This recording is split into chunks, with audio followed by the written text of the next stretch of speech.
in wide pools where its floods poured through broad rifts in the roofs of the forest. And the trail, leading north, was like a river of shimmering silver, splitting the wilderness from earth to sky. In this trail, clearly made in the wet soil, were Jolly Roger's footprints. And in a wider space, where at some time a trapper had cleared himself a spot for his tepee or shack, Jolly Roger had paused to rest after his fight through the storm, and had then continued on his way. And into this clearing, 3 hours after they left the missioner's cabin, came Nada and Peter.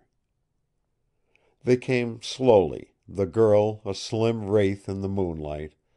In the open they stood for a moment, and Peter's heart weighed heavily within him as his mistress cried out once more for Jolly Roger. Her voice rose only in a sob, and ended in a sob. The last of her strength was gone. Her little figure swayed, and her face was white and haggard, and in her drawn lips and staring eyes was the agony of despair. She had lost, and she knew that she had lost as she crumbled down in the trail, crying out sobbingly to the footprints which led so clearly ahead of her. "Peter, I can't go on," she moaned. "I can't go on."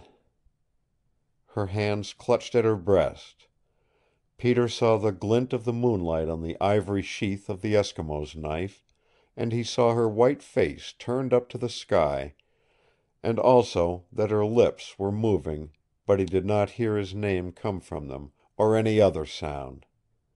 He whined, and foot by foot began to nose along the trail on the scent left by Jolly Roger. It was very clear to his nostrils, and it thrilled him. He looked back, and again he whined his encouragement to the girl. "Peter!" she called. "Peter!" He returned to her. She had drawn the knife out of its scabbard, and the cold steel glistened in her hand.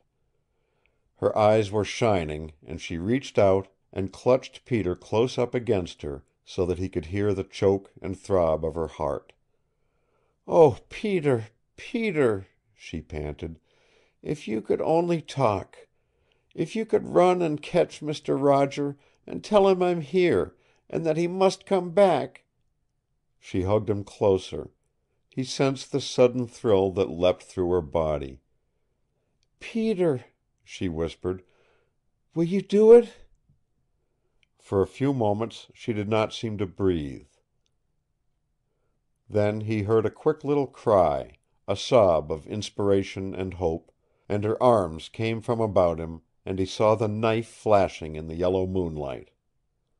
He did not understand, but he knew that he must watch her carefully.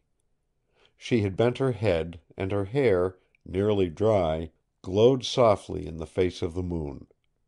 Her hands were fumbling in the disheveled curls, and Peter saw the knife flash back and forth, and heard the cut of it, and then he saw that in her hand she held a thick brown tress of hair that she had severed from her head.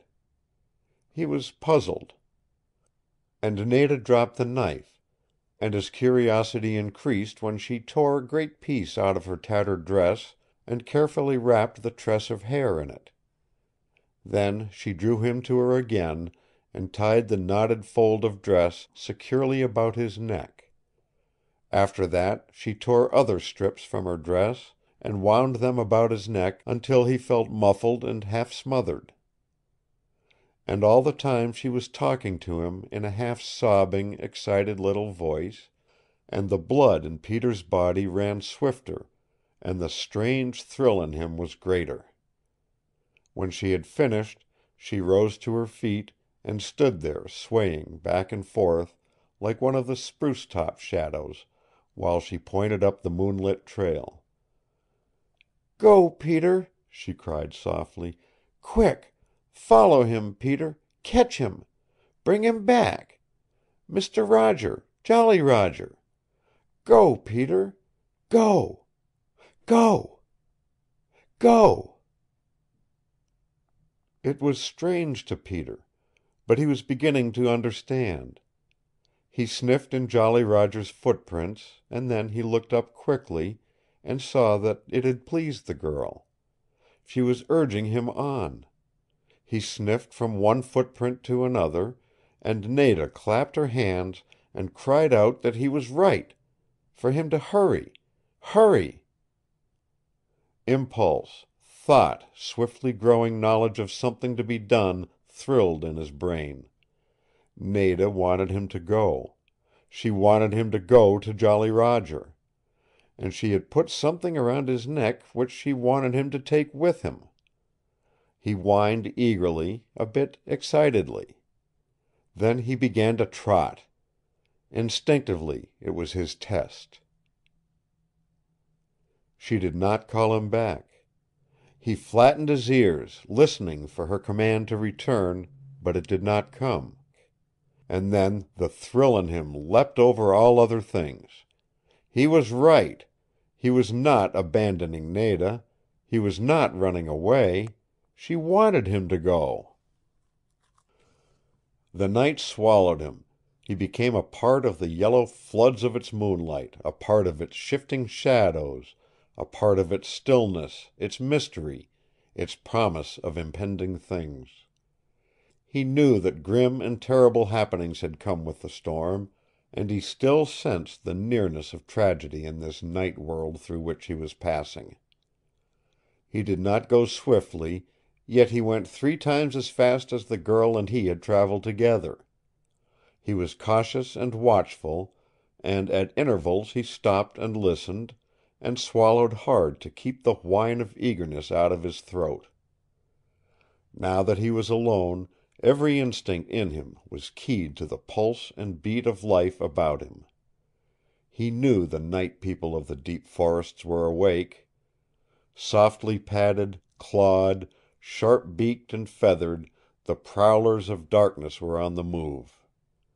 With the stillness of shadows, they were stealing through the moonlit corridors of the wilderness, or hovering gray-winged and ghostly in the ambuscades of the tree-tops, eager to waylay and kill, hungering for the flesh and blood of creatures weaker than themselves.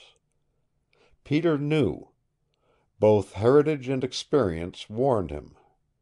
And he watched the shadows and sniffed the air, and kept his fangs half bared and ready as he followed the trail of McKay. He was not stirred by the impulse of adventure alone.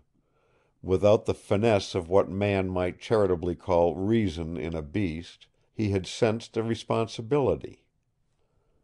It was present in the closely drawn strips of faded cloth about his neck. It was, in a way, a part of the girl herself, a part of her flesh and blood, a part of her spirit, something vital to her and dependent upon him. He was ready to guard it with every instinct of caution and every ounce of courage there was in him. And to protect it meant to fight.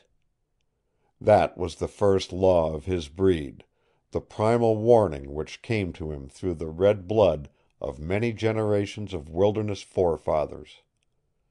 So he listened, and he watched, and his blood pounded hot in his veins as he followed the footprints in the trail. A bit of brush, swinging suddenly free from where it had been prisoned by the storm, drew a snarl from him as he faced the south with the quickness of a cat. A gray streak, passing swiftly over the trail ahead of him, stirred a low growl in his throat. It was a lynx, and for a space Peter paused, and then sped soft-footed past the moonlit spot where the stiletto-clawed menace of the woods had passed. Now that he was alone, and no longer accompanied by a human presence whose footsteps and scent held the wild things aloof and still, Peter felt nearer and nearer to him the beat and stir of life. Powerful beaks, instead of remaining closed and without sound, snapped and hissed at him as the big gray owls watched his passing. He heard the rustling of brush, soft as the stir of a woman's dress, where living things were secretly moving.